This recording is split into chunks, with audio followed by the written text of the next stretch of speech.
ప్రేక్షకులందరూ నమస్కారం. ఈరోజు మన స్టూడియోలో ప్రముఖ ఆధ్యాత్మికవేత్త, ఆస్ట్రాలజర్ బ్రహ్మశ్రీ సుభాష్ శర్మ గారు ఉన్నారు. జూలై మాసం కన్యా రాశి వారికి ఏ విధంగా ఉండబోతుందో గురుగారి నుండి తెలుసుకుందాం. నమస్కారం గురుగారు. శ్రీమాత్రే నమః. గురుగారు, ఆషాఢ మాసం కన్యా రాశి వారి పరిస్థితి ఏ విధంగా ఉండబోతుంది? ఎలాంటి జాగ్రత్తలు తీసుకోవాలి? ఎలాంటి పరిస్థితులు ఎదురయ్యే అవకాశం కనిపిస్తుంది వీళ్ళకి? తప్పకుండా తెలియజేస్తాను. ముందుగా ప్రేక్షకులందరికీ శ్రీమాత్రే నమః, శ్రీ గురుభ్యో నమః. నమో దేవ్యై మహాదేవ్యై శివాయై సతతం నమః.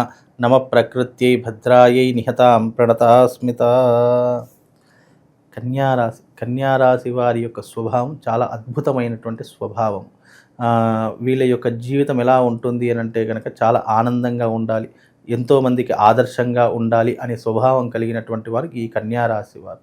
వీరు జీవితంలో చాలా మట్టుకు కంజెస్ట్గా ఉంటారు. అంటే ఎవరితో ఎక్కువగా కలవలేరు, ఎవరితో ఎక్కువగా మాట్లాడలేరు. మనది అనుకున్న వాళ్ళతోనే మాత్రమే వీళ్ళు కొంచెం ఓపెన్ అప్ అవుతారు తప్ప జీవితంలో చాలా కంజెస్టెడ్గా ఉంటూ ఉంటారు. అలాగే వీళ్ళు జీవితంలో తెలివితేటలు కలిగినటువంటి వారి జాతకులు ఎవరైనా ఉన్నారంటే అది కన్యారాశి వారు అని చెప్పుకోవచ్చు.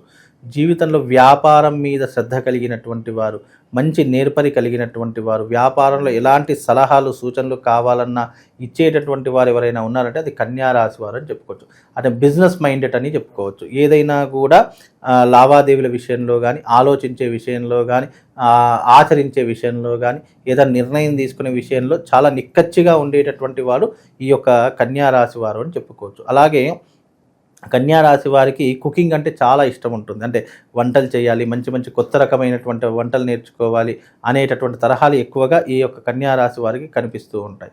అలాగే వీళ్ళ జీవితంలో చాలా మట్టుకు ఎన్నో కష్టాలు ఒడిదుడుకులు ఎదుర్కొని అంచెలంచెలుగా పైకి ఎదిగేటటువంటి వారిలో ఈ కన్యారాశి వారు ఒకరు అని చెప్పుకోవచ్చు. వీళ్ళకి ఎవరి దగ్గర నుంచి పెద్ద సహాయ సహకారాలు అందవు. వీళ్ళ కాళ్ళ మీద వీళ్ళే నిలబడుతూ ఉంటారు. వీలైనంత వరకు ఎంత కష్టం వచ్చినా కూడా ఎదుటి వారి దగ్గర చేయి దాచకుండా సరే ఎలాగైనా మనమే సంపాదించుకోవాలి, ఎలాగైనా మనమే సమకూర్చుకోవాలి, ఇతరుల దగ్గరికి వెళ్ళకూడదు అనేటటువంటి తరహా కలిగినటువంటి వారు ఈ కన్యారాశి వారు అని చెప్పుకోవచ్చు. వాళ్ళ మైండ్ సెట్ కూడా చాలా డిఫరెంట్గా ఉంటుంది.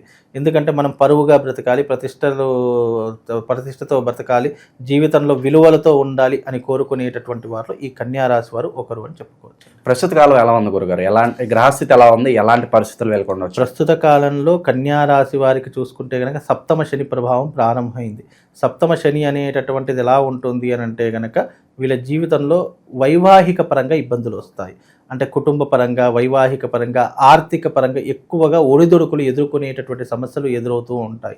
అలాగే కుటుంబం పట్ల శ్రద్ధ లేకపోవడము, ఆసక్తి లేకపోవడము, లేదా కుటుంబంలో అనేక రకాలైన నెగిటివ్ ఇంపాక్ట్, లేదంటే చీటికి మాటికి గొడవలు ఇవే ఎదురయ్యేటటువంటి అవకాశాలు ఈ యొక్క మాసంలో ఎక్కువగా ఏర్పడుతుంటాయి. కనుక ఈ మాసం కాస్త జాగ్రత్తగా ఉండే ప్రయత్నం చేసుకోవాలి. వీలైనంత వరకు ఓపిక సహనాన్ని అలవాటు చేసుకోవాలి. దైవారాధన ఎక్కువగా చేసుకోవాలి.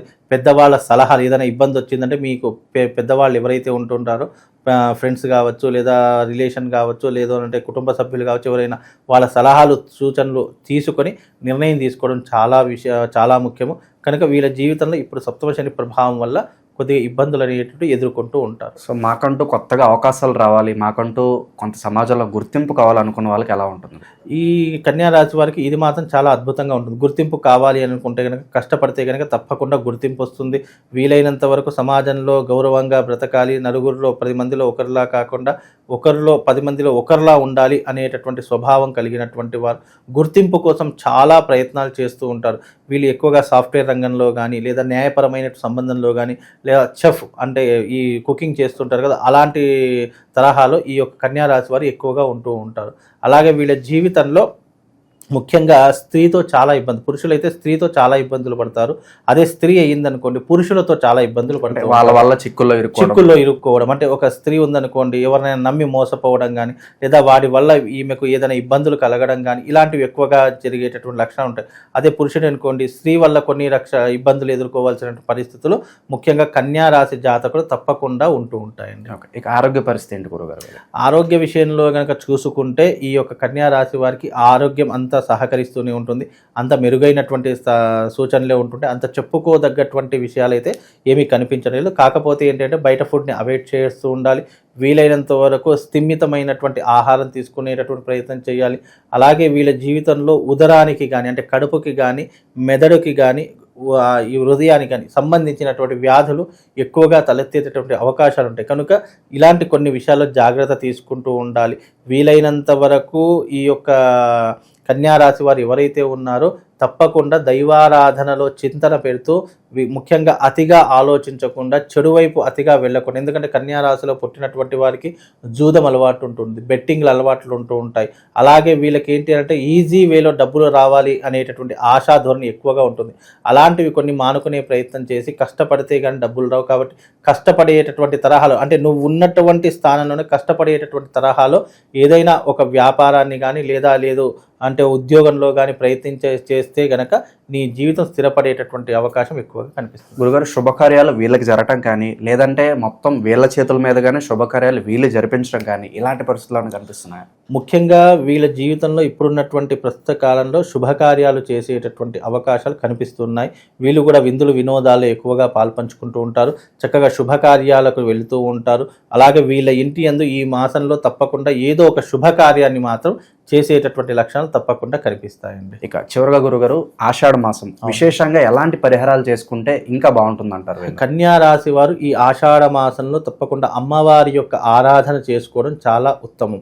ఈ ఆషాఢ మాసంలో గ్రామదేవతను ఆరాధించడం, అంటే మీ దగ్గరలో ఉన్నటువంటి గ్రామదేవతను పూజించడము, అలాగే మీ కులదైవమైనటువంటి, అంటే ఈ ప్రతి ఒక్క ఇంటికి ఒక కులదైవం ఉంటూ ఉంటుంది.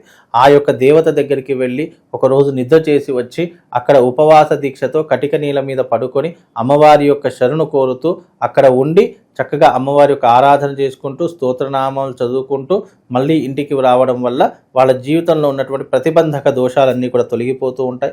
అలాగే ఈ కన్యా రాశి వారికి ఈ మాసం చాలా అనువైనటువంటి మాసంగా ఉండాలని కోరుకుంటున్నాను.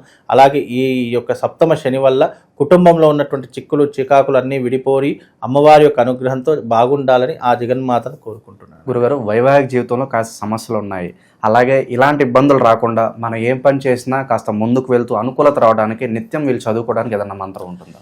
తప్పకుండా వైవాహిక జీవితంలో వీళ్ళకు ఉన్నటువంటి ఇబ్బందులు తొలగిపోవాలి అని అనుకుంటే గనక జ్ఞాని నామ్నపి చేతాన్సి దేవి భగవతి హిస బలాయ కృష్యమోహాయ మహామాయ ప్రయశ్చతి అనేటటువంటి మంత్రం చదువుకోవచ్చు. లేదా ఆంజనేయ స్వామికి సంబంధించినటువంటి మంత్రం త్వమస్మిన్ కార్య నిర్యోగే ప్రమాణం హరిసప్తమ హనుమాన్యత్నమాస్తాయ దుఃఖ క్షయకరో భవ అనేటటువంటి మంత్రం. ఈ రెండిట్లో ఏదైనా ఒకటి మీకు అనుకూలంగా ఉన్నది చదువుకునేటటువంటి ప్రయత్నం చేయండి. లేదంటే ఇవి రెండు నేను చదవలేను అని అనుకుంటే గనక ఓం పద్మాయై నమః అనేటటువంటి మంత్రం చదువుకోండి. దానివల్ల వీళ్ళకు శుభము లాభం కలుగుతుందండి. సో ఓవరాల్గా ఈ రాశి వాళ్ళందరికీ ఆషాఢ మాసం ఏ విధంగా ఉండబోతుందో అద్భుతంగా వివరించారు గురుగారు. ధన్యవాదాలు.